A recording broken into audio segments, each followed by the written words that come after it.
The observation chamber of the Galactic Council hummed with subdued energy, the air thick with the scent of ozone and alien perfumes. Ambassador Kael'vor of the Zrathi Empire stood at the center, his scaled fingers tapping against the holographic projector. The image of Earth, blue, fragile, pitiful, rotated slowly before the assembled delegates. "Another conquest," Kael'vor announced, his voice a rasp with smug superiority. "A trivial matter. Their greatest weapons are chemical explosives and primitive railguns. They will kneel within a cycle." Laughter rippled through the chamber. Counselor Vale of the Ceratus Dominion flicked her antennae in amusement. "You waste your fleet on apes who barely master fishing? They still fight over imaginary borders." Kael'vor's slit-pupiled eyes gleamed. "Then it will be a lesson for others who dare resist Zrathi." He activated the invasion order. Earth's first warning was the sky splitting open. Over New York, Tokyo, Berlin, the Zrathi dropships descended like falling knives, sleek and silent, until their engines screamed to the atmosphere. Panic erupted. Streets flooded with fleeing crowds. Governments scrambled. Generals barked orders into crackling radios. Then the aliens made their first mistake. They expected surrender. They expected fear. Instead, as their shock troops marched into Times Square, they were met with gunfire, not from soldiers, from civilians. A barricade of cops, armed shopkeepers, and a screaming old man with shotgun blasted the first Zrathi patrol into retreat. The aliens staggered back, their armor pocked with smoking holes. On the bridge of the Zrathi command ship, Kael'vor snarled at the holographic feed. "Impossible. Their projectiles shouldn't penetrate our shields." A technician hesitated. "Their weapons are modified. Some are using armor-piercing rounds. Others." The screen flickered, showing a group of hackers in a Tokyo basement rerouting a Zrathi drone into a nearby warship. The explosion lit up the night. In a bunker beneath Geneva, General Addisum Becky watched the feeds with grim satisfaction. "They think we're primitive." She turned to the scientist beside her, Dr. Elena Petrov, whose fingers flew across a keyboard. "Activate project." The Zrathi command ship shuddered as another explosion rocked its starboard flank. Kael'vor gripped the armrest of his throne-like chair, his claws digging into the polished bone metal. The holographic displays flickered, casting jagged shadows across the faces of his officers. Static distorted their reports. But one thing was clear. Earth was fighting back in ways they had never anticipated. "Shields at 67%, his tactical officer Vraxis, his frills flaring in agitation. "Their weapons are adapting faster than projected. Some of their munitions now carry electromagnetic pulses that disrupt our systems." Kael'vor bared his teeth. "They are scavengers. They must be using stolen tech." A new alert blared. A human strike team had breached the lower decks. Sergeant Marcus Rook. Castile moved like a ghost through the Zrathi ship's corridors, his squad silent behind him. Their armor, reverse engineered from a crash scout vessel a decade ago, masked their heat signatures. The alien alloy felt unnaturally light against the skin. "Remember," he whispered into the squad's neural comms, "we're not here to take the ship. We're here to break it." They reached the reactor core, a pulsing violet mass of energy suspended in a containment field. Tech specialist Lynn adjusted her wrist-mounted disruptor, a human Zrathi hybrid device jury-rigged from capture hardware. 30 seconds to overload," she murmured. "Then this whole deck goes up in a very pretty light show." Rook grinned behind his helmet. "Good. Let's give the lizard something to remember us by." On the surface, the tide was turning. Dr. Petrov monitored the battlefield from Geneva, her screens a mosaic of carnage and defiance. Human militias, armed with scavenged plasma rifles and jury-rigged EMP grenades, had turned city streets into killing zones. In Moscow, a group of engineers had rerouted a downed Zrathi fighter's power core into a makeshift cannon. It had vaporized an entire assault column. But the real surprise was Project Bastion. Deep beneath the Alps, the ancient structure, unearthed 5 years ago, its origin still a mystery, thrummed with energy. Its activation had been a gamble, but the result was undeniable. A localized gravity distortion that had torn the first Zrathi cruiser in half. Petrov's fingers trembled as she input new commands. "It's responding to our neural interfaces," she muttered, almost like it was designed for us. General Mbeki watched the feed, her expression unreadable. Or by us. The council's observation chamber was no longer laughing. Vale's antennae twitched in agitation as the holograms displayed Earth's defiance. This is not a backward species. They are learning as they fight, adapting. Another delegate, the insectoid Crix, clacked his mandibles. The Zrothi have lost 3 capital ships in 6 hours. At this rate, they will retreat. The word hung in the air like a curse. Retreat was unthinkable for the Zrothi. It would mean humiliation. And worse, it would mean Earth had won. The sky burned with the wreckage of Zrothi warships, their twisted hulls streaking through the atmosphere like falling stars. On the ground, humans cheered, their faces smeared with ash in triumph. But in Geneva, General Mbeki didn't celebrate. She watched the tactical displays with narrowed eyes, her fingers steepled beneath her chin. "They'll be back," she said. "And next time, they won't underestimate us." Across the ruined cities of Earth, scavengers were already picking through alien wreckage, hauling shimmering power cores and shattered plasma cannons into waiting trucks. Dr. Petrov monitored the data streams from Project Bastion, its ancient systems humming with dormant power. "We've barely scratched its capabilities," she murmured. "It's like it's waiting for something." The Galactic Council's emergency session was chaos. Ambassador Vale stood at the center, her antennae rigid with tension as holograms of Earth's defiance played on loop. "This changes everything," she declared. "A species that can dismantle a Zrothi fleet in hours cannot be ignored. We must offer them a seat at the table." Crix, the insectoid delegate, clattered his mandibles in dissent. "And if they refuse, they have already shown they do not bow." A new voice cut to the chamber, a human voice transmitted from Earth. It was General Mbeki, her image crisp on the council screens. "We don't want your seat," she said. "We want answers." The chamber fell silent. In the ruins of New York, Sergeant Rook knelt beside a dying Zrothi soldier. The alien scales were dull, his breath ragged. Rook removed his helmet, meeting the creature's gaze. "Why us?" he asked. The Zrothi coughed, a wet, rattling sound. "The signal," he gasped, "from your planet. It woke the galaxy up. They were afraid." Then his body went still. Rook's calm crackled. "We got something," Lynn said, her voice tight with excitement. "Buried in their ship's database. A transmission older than recorded history. And it's coming from inside Project Bastion." Beneath the Alps, the air vibrated with energy as Petrov and Becky stood before Bastion's core. The structure pulsed, its walls covered in markings that matched no known language, yet felt eerily familiar. "It's a beacon," Petrov realized, "and it's been active for millennia." Becky touched the console. The machine responded instantly, holograms flaring to life. Star maps, battles, a war against something vast and dark. And a message, repeating a loop.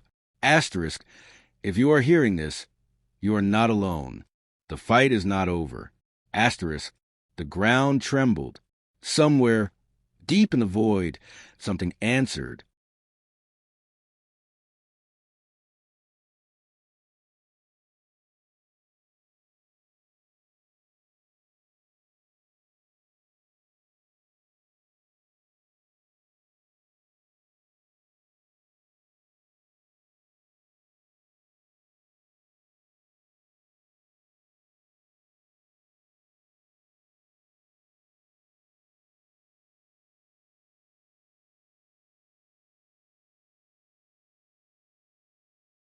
The tremors in Project Bastion's chamber grew stronger, sending cracks spiderwebbing across the ancient alloy walls. Dr. Petrov staggered back from the console as the holographic star maps dissolved into static, replaced by a single pulsing coordinate deep in the Orion arm. "Something's coming," she breathed. General Mbeki didn't flinch. She activated the Global Defense Network with a swipe of her hand, her voice cutting through emergency channels. "All units, condition Omega.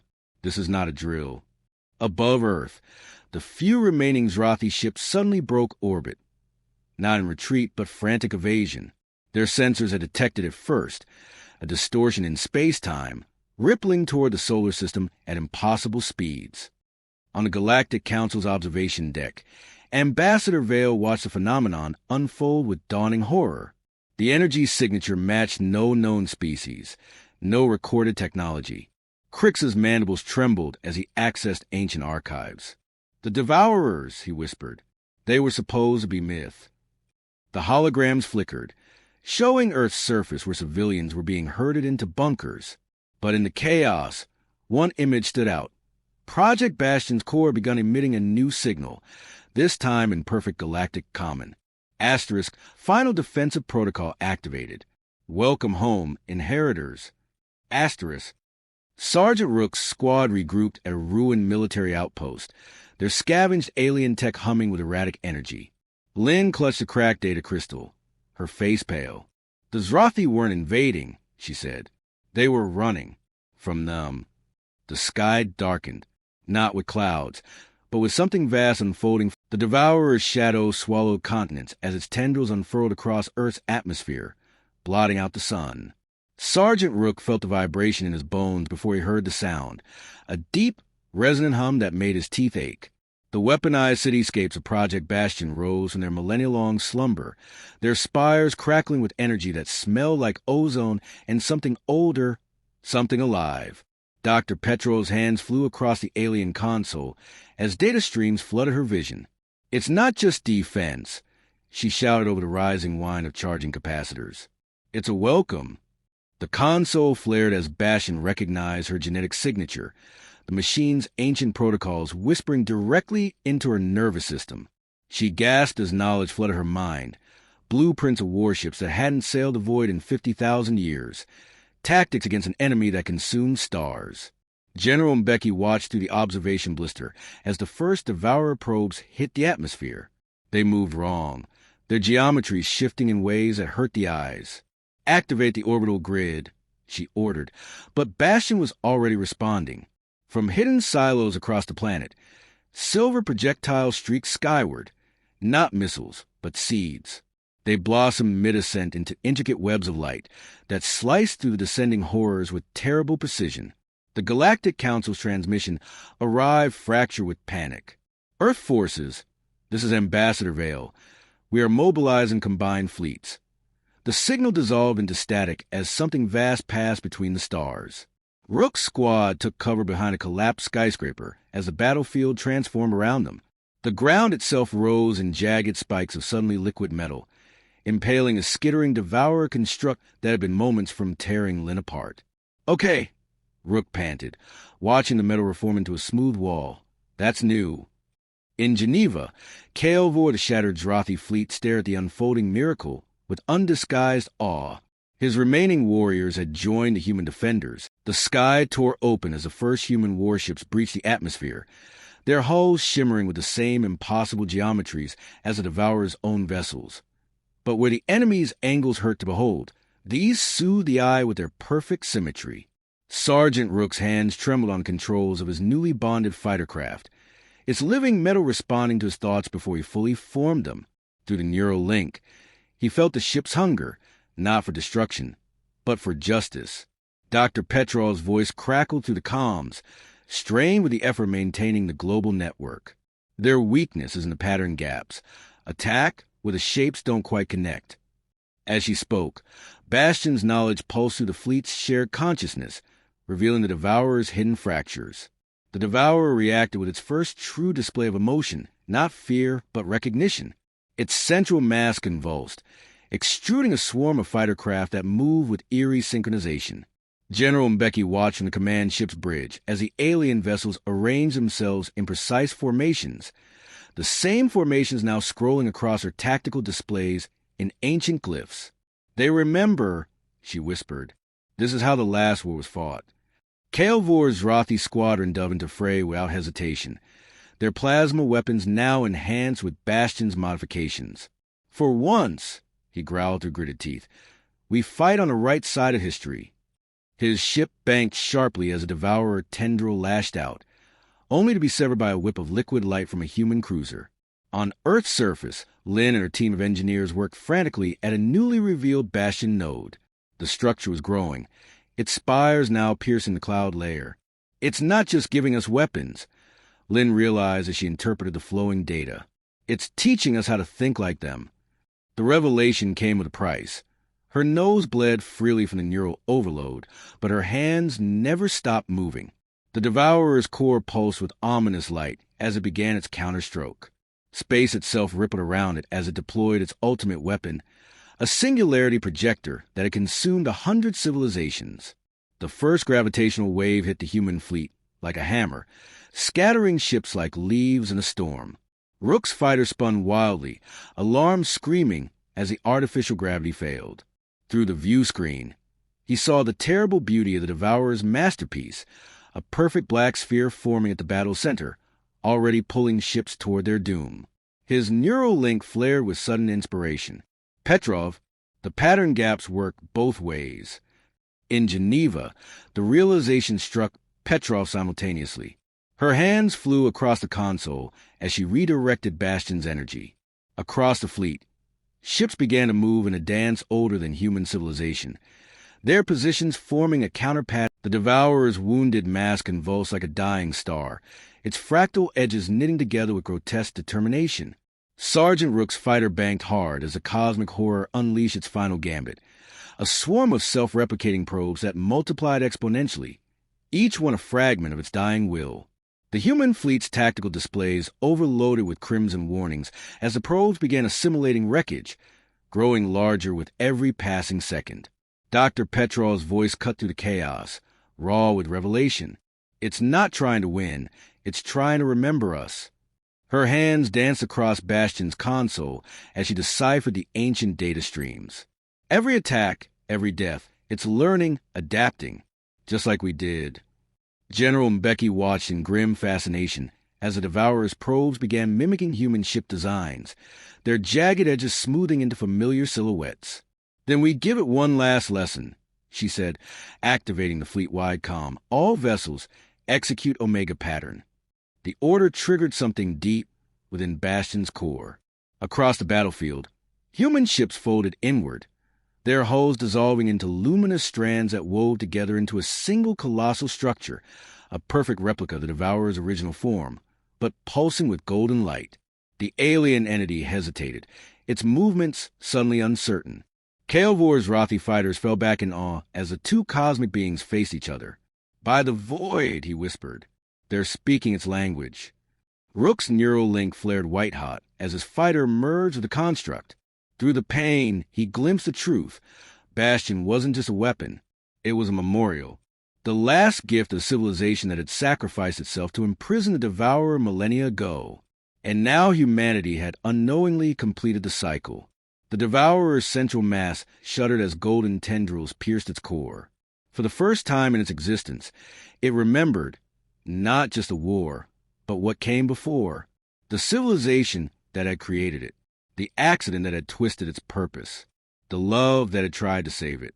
Petrov collapsed against her console as the psychic backlash hit. "It's grieving," she gasped. "All this time, it was just try to go home."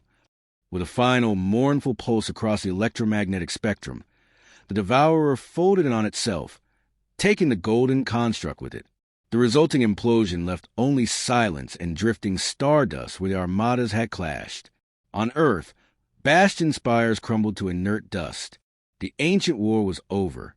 A new one was just beginning.